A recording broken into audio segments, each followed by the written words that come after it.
Yeah, thank you all for being here. My name is Max Ghenis, co-founder and CEO of PolicyEngine. We are a nonprofit that provides an open source software platform for economic simulations, and excited to share with you a new tool that my colleague Daphne Hansell has developed to calculate what happens to various households if the enhanced premium tax credits are extended. So this is a pretty complex policy because it interacts with your age, your state, your county, and also your family composition. So our micro simulation model captures all that variation, and we're able to sort of show what types of households for what income ranges are affected in which ways. This is, of course, in the news right now because the healthcare subsidies are really at the heart of the shutdown, which is going on as we speak. So Democrats are keen to extend it or continue the extension that's been in place for a number of years.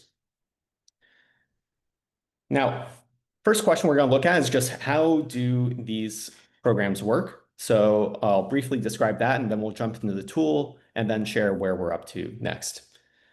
Now, the ACA subsidies or premium tax credits, PTC, this has two components. One is you have to be eligible. So you cannot be eligible already for employer-sponsored insurance, Medicaid, or CHIP, the Children's Health Insurance Program. If you're eligible for any of those, you cannot receive the PTC.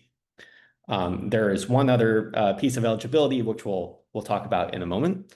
But then the actual amount you receive is just the delta between two pieces. One is your benchmark premium.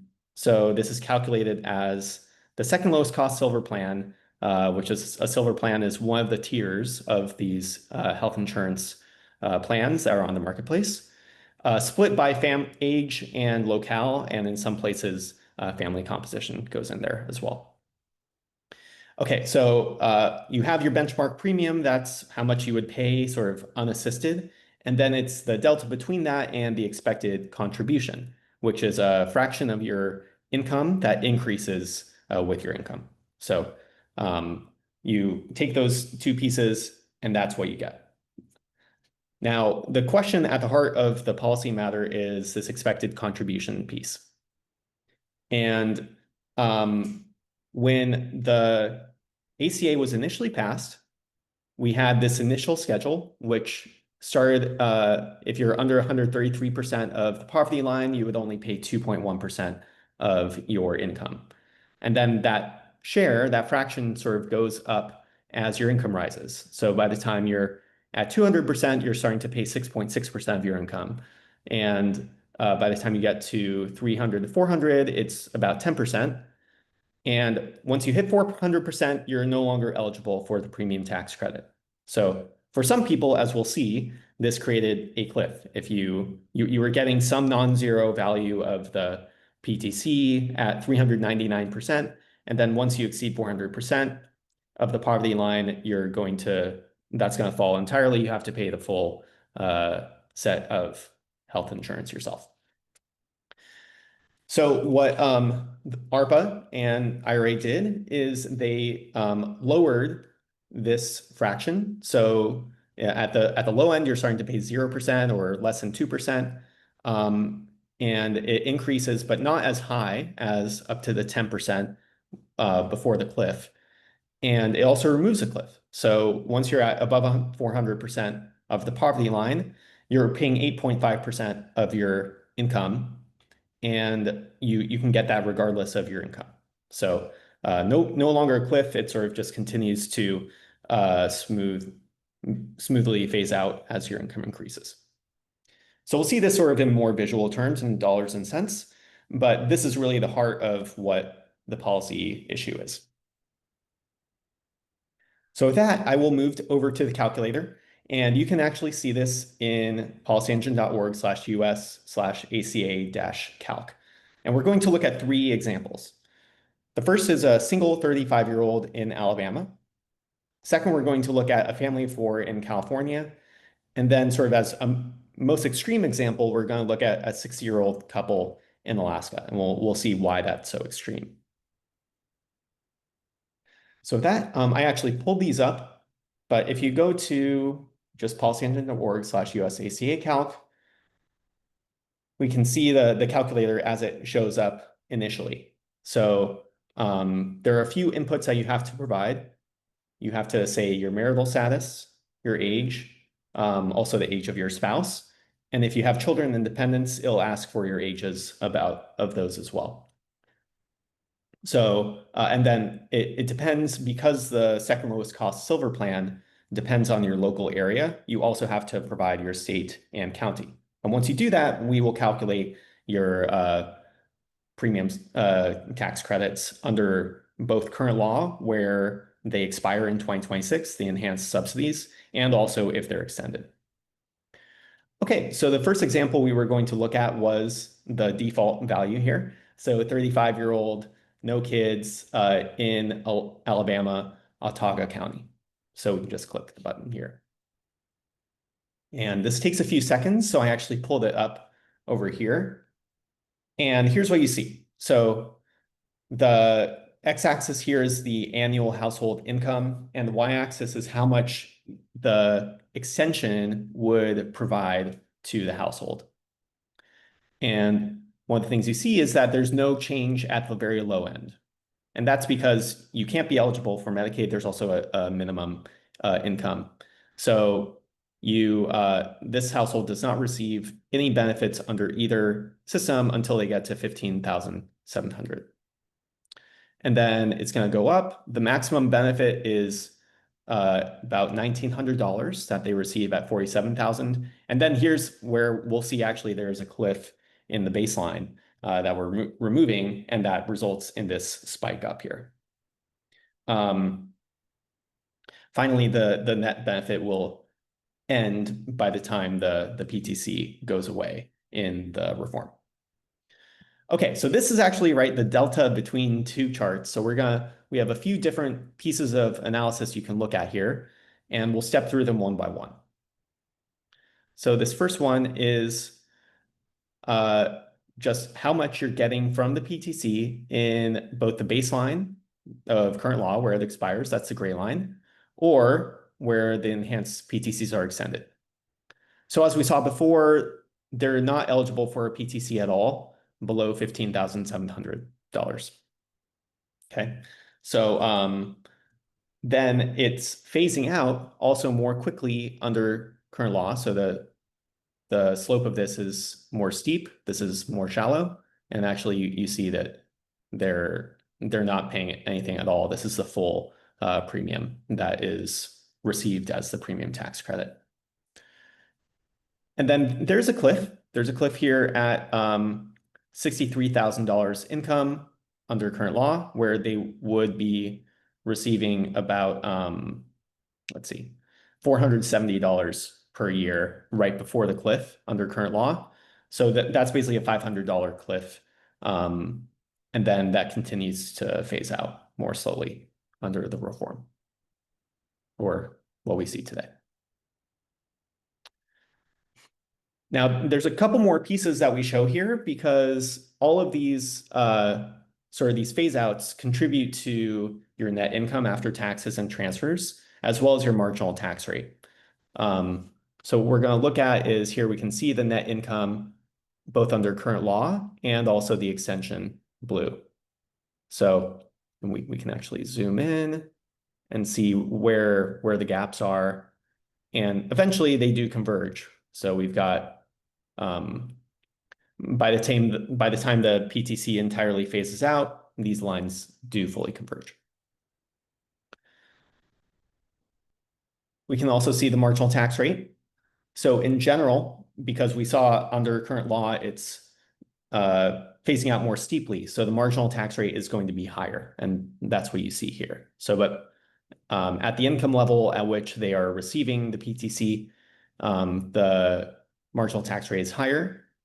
And then by the time it starts phasing out actually more quickly under the extension, there's sort of some math where those lines cross over. Now the marginal tax rate is actually higher under the extension. After, here's a cliff where they would no longer receive it under current law. And at that point, they're not receiving the PTC, but it's continuing to phase out in the extension. And specifically, it's 8.5% of your income after 400% of the poverty line. That's no longer increasing. So you're just seeing the 8.5 percentage point delta. And finally, that goes down to unified after it's fully phased out. Okay, so this was kind of one of the more simple cases of what we might see from the extension. We were going to look at two other households that start to get a little more complicated now. So one, and we can see, we'll actually, adjust this here. We're going to look at a family of four in California and see how it affects them. So now we can check this "Are you married" box. We can make them a bit older. Maybe they're both 40. And let's say they have two kids. And we can say both of them are age 10. Now we can go to California. And because the second lowest cost silver plan depends on your county, we do have to select that here. I'll select my home county, which was Santa Clara County. Okay, so I can click Analyze Premium Subsidies here. And again, I did pull this up so we don't have to wait. And here's what it looks like. So now all these numbers are kind of bigger. And that makes sense. There's 4 people now instead of 1. So we're seeing higher benchmark premiums. And it's, that also means higher incomes at which everything kicks in. So at 45,000, that's when they would start to receive the benefit, start to be eligible for the PTC. And now there's sort of a bigger cliff at 400% of the poverty line that is being offset by the spike up under the extension. And they would continue to be eligible for some PTC under the extension until their income hits $270,000 roughly. And we can kind of look at this again here. And it's a more complex shape because we are starting to see the effect of Medicaid. So this is hidden by default, but you can see the premium tax credit at 45,000 is actually, it's not as high as it is here at 87,000. And the reason for that is because some of the household members continue to be eligible for Medicaid. So everyone's eligible for Medicaid here, parents and children. And California actually has a unified system. They don't have CHIP separate from Medicaid. So, oh no. Well, I have that pulled up, unfortunately, here. So I'll just do this locally. Let me actually, yeah. But this is one of the, it is a very compute intensive tool. So sometimes that does happen, and we'll fix that later on. We can do 2 kids again, California, and I think we had Santa Clara County.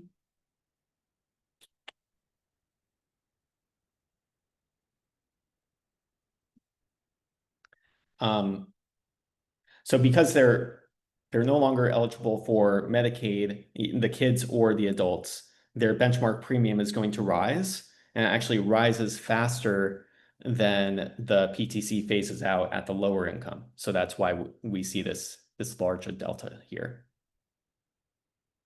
And we do estimate the cost of Medicaid on this chart and in our system as basically the per capita spending within a state. And we're looking to improve that by age and those kinds of things in the future.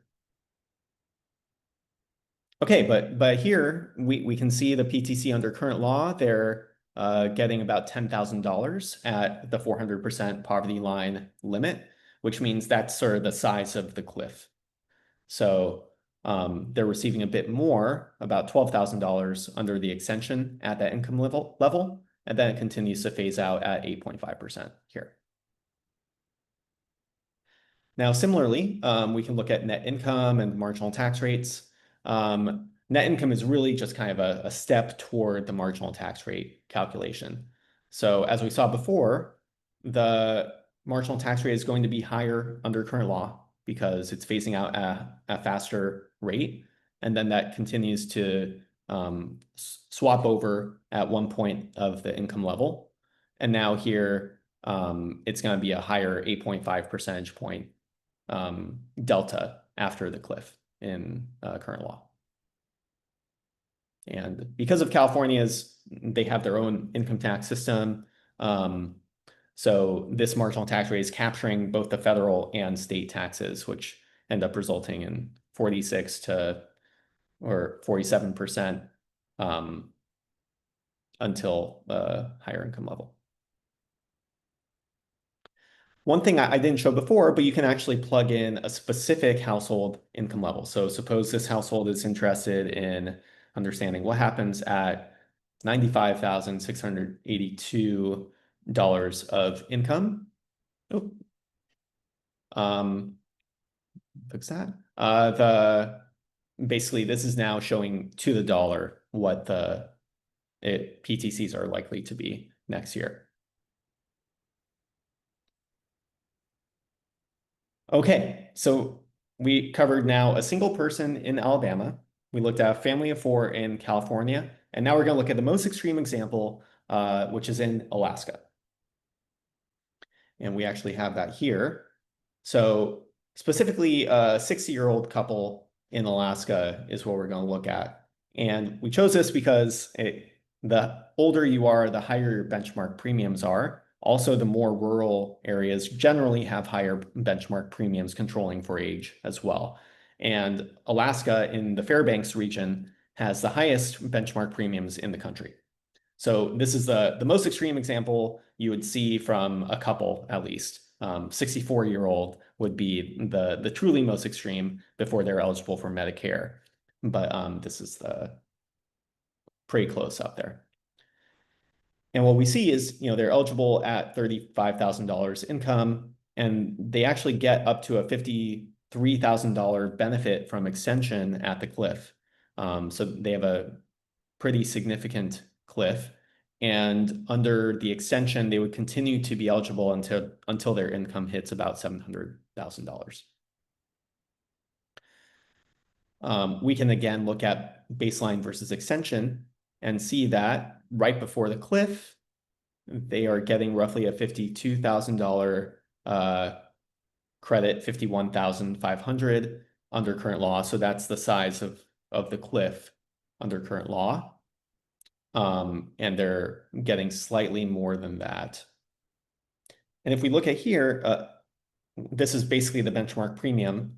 So the benchmark premium for this household is basically $60,000. So the cost of insuring a 60-year-old couple in Fairbanks is roughly $30,000 per person. Now we can go to net income and marginal tax rates again, and we continue to see the same pattern where marginal tax rates higher at the at the low end under current law, and then it moves over, and now you've got that 8.5 percentage point delta until income hits about $700,000. So I'll pause here and ask if anyone has any questions or different household types that they'd be interested in plugging in. Happy to walk through more examples if it's helpful.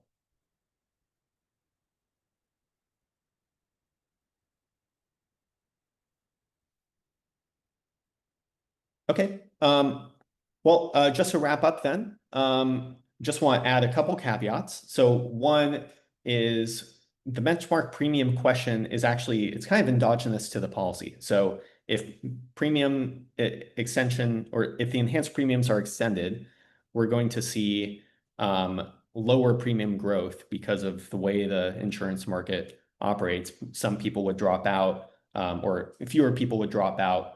So you're going to see lower premiums across the board.